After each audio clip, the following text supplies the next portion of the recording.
ಒಂದಾನೊಂದು ಕಾಲದಲ್ಲಿ ಕಾಂಗ್ರೆಸ್ನ ಭದ್ರಕೋಟೆಯಾಗಿದ್ದ ಕೋಲಾರದಲ್ಲಿ ಸತತ ಎರಡನೇ ಬಾರಿಗೆ ಮತ್ತೆ ಸೋಲಾಗಿದೆ. ಮೇಲ್ನೋಟಕ್ಕೆ ಎಲ್ಲವೂ ಕೂಡ ಕಾಂಗ್ರೆಸ್ ಪಕ್ಷದ ಹಿರಿಯ ನಾಯಕರುಗಳ ಒಳೇಟೆ ಕಾಂಗ್ರೆಸ್ ಪಕ್ಷದ ಅಭ್ಯರ್ಥಿಯ ಸೋಲಿಗೆ ಕಾರಣ ಅನ್ನುವಂಥದ್ದು ಬಹಿರಂಗವಾಗ್ತದೆ. ಇದಕ್ಕೆ ಸಂಬಂಧಪಟ್ಟಂತೆ ಒಂದು ರಿಪೋರ್ಟ್ ಇದೆ, ನೋಡ್ತಾ ಹೋಗೋಣ. ಕಾಂಗ್ರೆಸ್ಗೆ ಕೈ ತಪ್ಪಿದ ಕೋಲಾರ, ನಿರೀಕ್ಷೆಯಂತೆ ಒಳೇಟಿಗೆ ಕೈ ಮಿಸ್. ಕೈ ನಾಯಕರ ಪ್ರತಿಷ್ಠೆಗೆ ಮಕ್ಕಾಡೆ ಮಲಗಿದ ಕಾಂಗ್ರೆಸ್.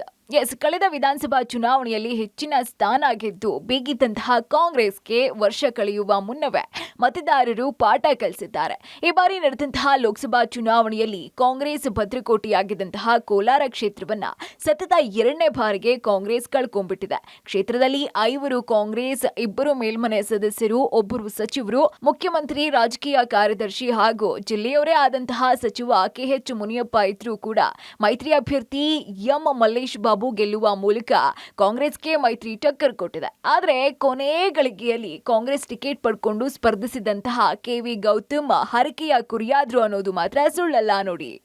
ಕೋಲಾರ ಕ್ಷೇತ್ರದಲ್ಲಿ ರಮೇಶ್ ಕುಮಾರ್ ಬಣ ಹಾಗೂ KH ಮುನಿಯಪ್ಪ ಮಧ್ಯೆ ಇರುವಂತಹ ಕಿತ್ತಾಟ, ಎಡಬಲ ಸಮುದಾಯದ ಗೊಂದಲ, ರಾಷ್ಟ್ರಮಟ್ಟದಲ್ಲಿ ಸದ್ದು ಮಾಡಿದಂತಹ ಶಾಸಕರು ಹಾಗೂ ಸಚಿವರ ರಾಜೀನಾಮೆ ಪ್ರಹಸನ ಈಗ ಪಕ್ಷಕ್ಕೆ ಮುಳುವಾಗಿದೆ.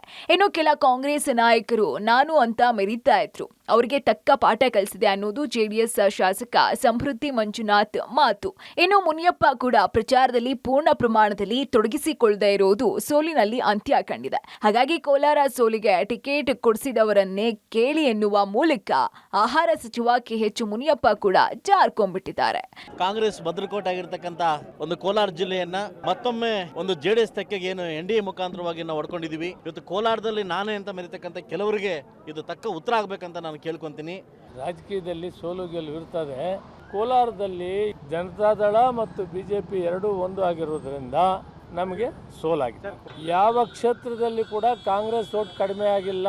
ಅವರಿಬ್ಬರು ಒಂದಾಗಿದ್ದರಿಂದ ದಳ ಮತ್ತು BJP ಒಂದಾಗಿದ್ದರಿಂದ ನಮಗೆ ಸೋಲಾಗಿದೆ. ಇದನ್ನು ನಾವು ಒಪ್ಕೋಬೇಕಾಗಿದೆ. ಕಾಂಗ್ರೆಸ್ನ ಕಿತ್ತಾಟಕ್ಕಿಂತ ಮೈತ್ರಿಯೇ ಉತ್ತಮ ಅನ್ನೋ ನಂಬಿಕೆಯಿಂದ ಕೋಲಾರ ಮತದಾರರು ಮೈತ್ರಿ ಅಭ್ಯರ್ಥಿಗೆ ಜೈ ಅಂತ ಕಾಂಗ್ರೆಸ್ ಅಭ್ಯರ್ಥಿಯನ್ನ ಮಕ್ಕಾಡೆ ಮಲಗಿಸಿದ್ದಾರೆ. ಕಾಂಗ್ರೆಸ್ ಸೋಲಿಗೆ ರಮೇಶ್ ಕುಮಾರ್ ಟೀಮ್ ಕಾರಣ ಅಂತ ಹೇಳಲಾಗ್ತಾ ಇದೆ. ಕಾಂಗ್ರೆಸ್ ಕೋಲಾರಕ್ಕೆ ಯಾವುದೇ ಯೋಜನೆಯನ್ನ ತಂದಿಲ್ಲ. ಬಜೆಟ್ನಲ್ಲೂ ಕೋಲಾರವನ್ನ ಕಡೆಗಣಿಸಲಾಗಿದೆ. ಸಚಿವ ಸ್ಥಾನವೂ ಸಿಕ್ಕಿಲ್ಲ ಅನ್ನೋ ಅಂಶಗಳು ಕಾಂಗ್ರೆಸ್ ಅಭ್ಯರ್ಥಿ ಸೋಲಿಗೆ ಕಾರಣ ಅಂತ ಹೇಳಲಾಗ್ತಾ ಇದೆ. ಬಹಳ ಕಡಿಮೆ ಅಂತರದಲ್ಲಿ ನಮಗೆ ಹಿನ್ನಡೆ ಆಗಿದೆ. ಇದಕ್ಕಿಂತ ಒಳ್ಳೆ ಎಲೆಕ್ಷನ್ನು ನಾವು ಮಾಡ್ಬೋದಾಗಿತ್ತು ಅಂತ ಈಗ ಅನಿಸ್ತಾ ಇದೆ. ನನಗೂ ಸ್ವಲ್ಪ ಸಮಯ ಅಭಾವ ಇತ್ತು.